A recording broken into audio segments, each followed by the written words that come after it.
Við erum hérna með Unna Hjaltason, hann var að klára hérna marathon í haustmarathoninu. Hvernig gekk?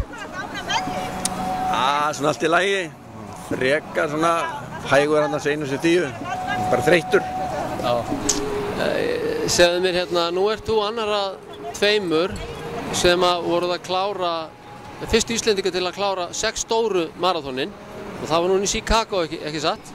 Jú, það var núna fyrir svona 10-12 dögum, þá vorum við í Chicago. Nokkrir Íslendingar, við hlupum það nokkrir, við hlupum þar svona 8-10 og nokkurinn gekk mjög vel. Það voru 2 þar sem kláruðum, ég og Friðrik, 6 stórum, síðasti leggurinn í því, mjög gaman. Langt síðan þú settir þessu markmið að klára þessi 6 stóru? Nei, það var nú ekkert markmið, það kom svona eiginlega bara sjálfur sér. Maður fór í 1 og 1 og svo sá maður að fyrir rúmu ári þá átti ég 3 eftir. Fór í New York 2. nóvember í fyrra, svo Tókíó í febrúar og svo Chicago núna í haust.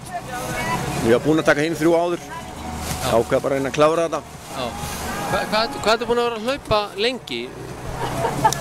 Byrjaði svona að hlaupa svona einhverju viti svona 2006, svona með smá hliðum, ég svona meitt með þessu aðrir. Þannig að maður dottið alltaf út 2-3 ár, kannski í heildina af þessu.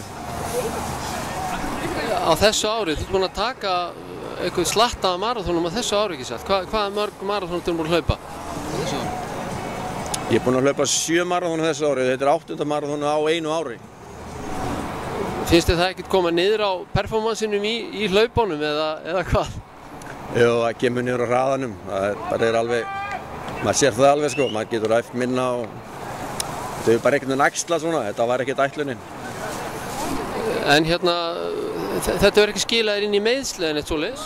Nei, ég var meiddur aðeins síðasta vetur þegar ég fór í Tókíó og mjög tæft að ég gæti bara klárað það. Og síðan hef ég ekki fundið eiginlega fyrir neinu, þetta er bara, kannski bara of mikið álag. Hvað með framhaldi? Nú er náttúrulega, 6 stóru búin, flott takmark en auðvitað fullt af öðrum markmiðum eftir. Eitthvað á planinu fyrir næsta ár? Já, ég er að fara í Boston aftur núna í vor, í apríl. Og svo fer maður bara að fara í einhver svona skrítinlaup, bara einhver svona aðbrigðileg laup. Ég bara ætla að velja einhver laup sem eru svona allt öðruvísin en aðrir eru að fara í. Ég ætla bara að gera það. Já, það sé svolítið sniðugt líka að bæta því við. Hvað með eftir eitthvað utanvega að hlaupa? Ég hef ekki verið mikið í því. Ég er búinn að fara að Laugaveginn 2 svar, Jökulsárhlaupi og svona 1 og 1 laup, en ekki neitt svona markmið í því.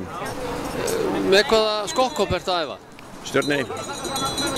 Og hvernig hefur verið þessi ár sem þú verið að hlaupa þessi marathon? Hefur prógrami sem þú verið að fylgja? Ertu með einhver þjálfara sem sett í gegnum árin eða hvernig er það? Nei, ég hljópnum fyrstu 5 árin hljópnum bara 1, 4-5 árin. Svo hef ég aðalega verið að hlaupa með Gunnar Ármannsinni og við höfum bara útbúið okkar prógram sjálfur. Bara svona prónað upp úr öðru þar sem þjálfara hafi verið að setja upp en við höfum verið með okkar prógram sjálfur bara. Heyrðu frábært, aftur til hamingju með þennan áfanga að klára þessi stóru 6 og þetta gengur vel í framtíðinni. Takk. Takk hjá.